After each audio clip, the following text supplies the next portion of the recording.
In student days in Rome,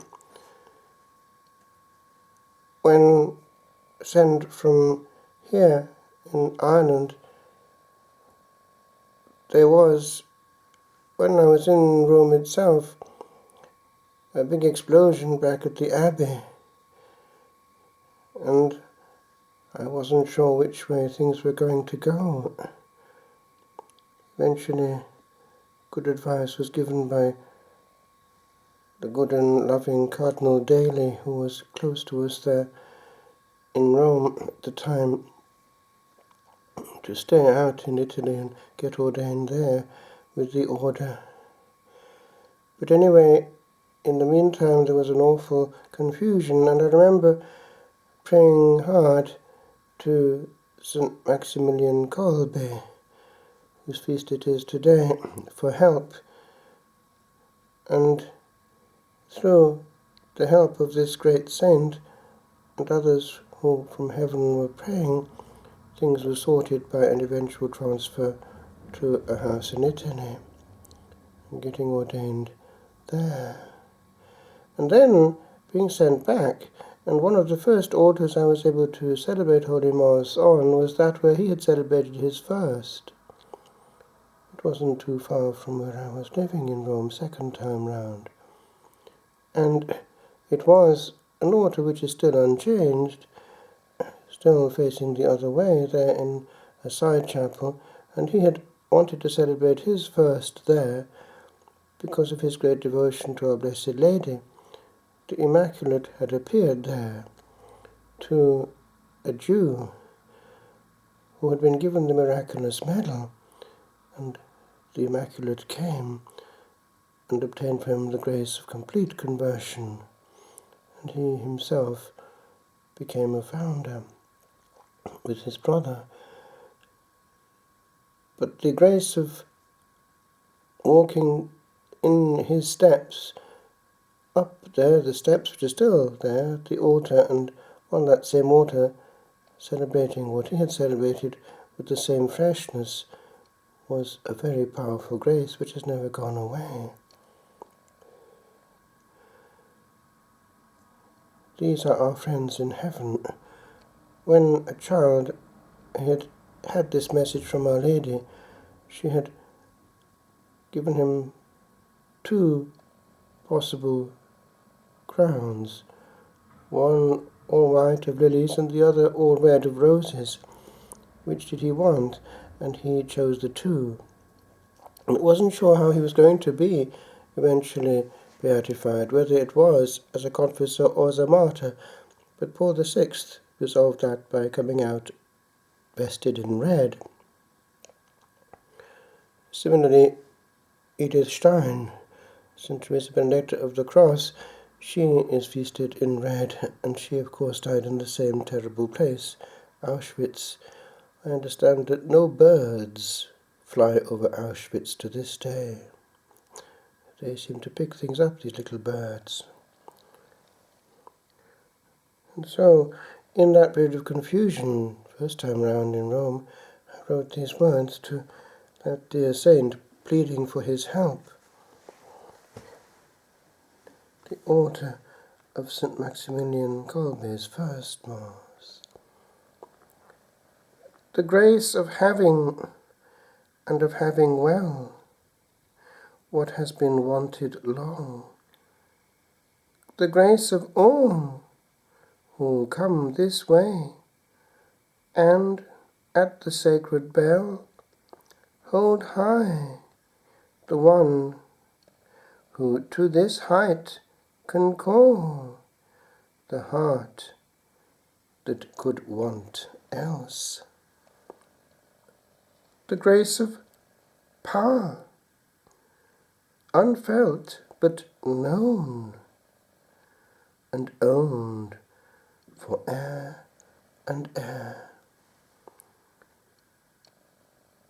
This was the little movement of this hour, thine own, for thou didst hold not angels there, but him that held them too, and bid them come and gaze upon amazing hidden grace,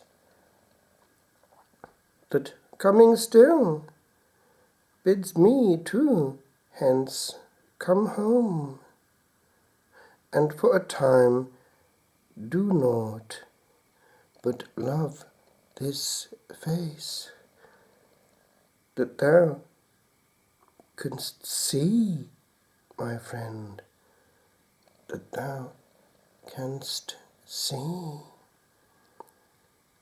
See well enough to bid him call in me.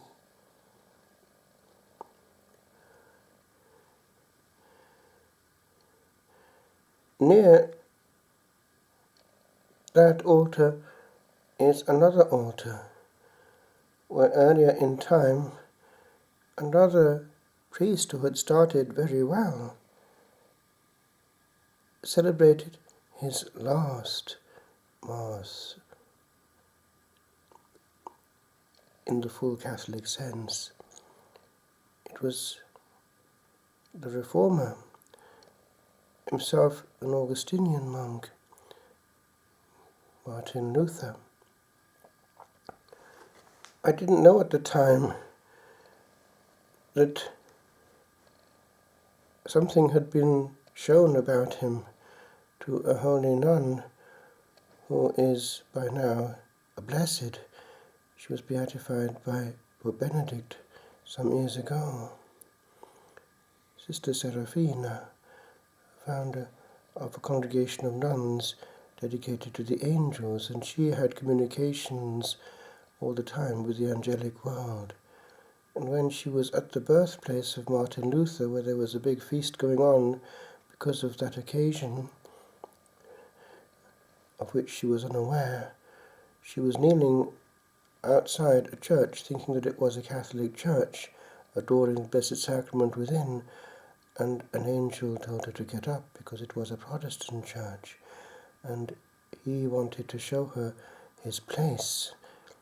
That person being honoured on that day was not in a good place, and it was shown her that he'd got to where he was because, unfortunately, pride had taken over. One can only reform from within. One cannot be bigger or stronger than the church founded by the Lord. And that, by the way, is the answer to what we as Protestants always said, that one had to leave the Catholic Church because it was corrupt. It doesn't work like that. We are part of the corruption ourselves. The Church is not a museum for saints, but a hospital for sinners. And to think that we are better than the sinners inside it is ourselves to be in that mode of superiority and pride. We need the healing that the Lord has provided. Of course, there is corruption within a partly human setup, but that's the human side of it. The Church is more than the sum of its members. It is the continuation of the Incarnation on earth in the Blessed Sacrament and the power of the redemption on our altars. So to remove ourselves from that to make something better is the height of pride. So a little humility might get us into a mode of supernatural vision, that we need the grace of God, and by moving away from it, we only put ourselves in a more risky place again, jumping out of the ark into the full ocean without protection. G.K. Chesterton was once asked why he became a Catholic. He just serenely answered, "To have my sins forgiven." And so I wrote these words to Martin Luther, not knowing at that time that his place had been shown. But I had been influenced by him as a child. His hymn, Festaburg, is a strong hymn, one of the best in Welsh in translation. He wrote both the melody and the words in German. And I remember one time in a Sunday school class, the Sunday school teacher asking us all which hymn we loved best. And one of them answered, he was the son of a preacher himself and became a preacher in Cadarndur, that's our strong tower, that hymn of Luther. And the Sunday school teacher said, Martin Luther, with great respect, because he was a hero of ours.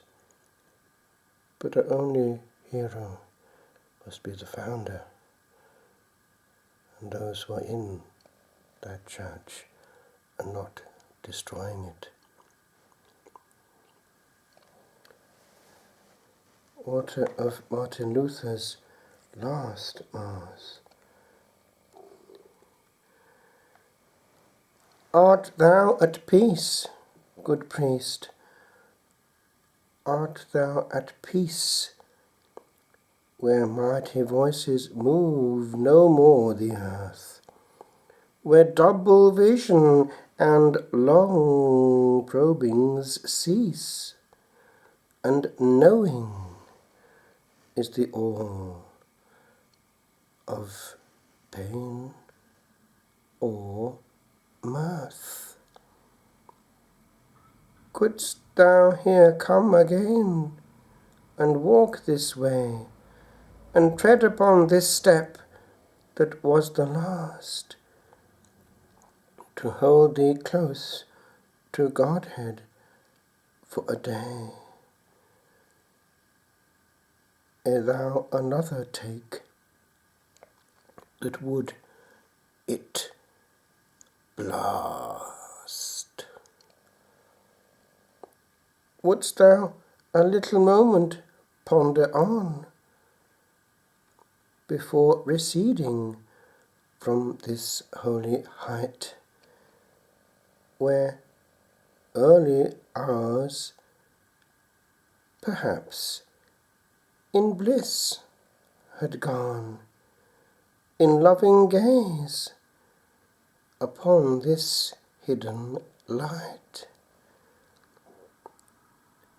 that thou, unveiled, dost see?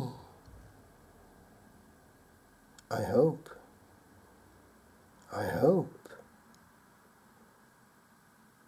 For do eyes all well see,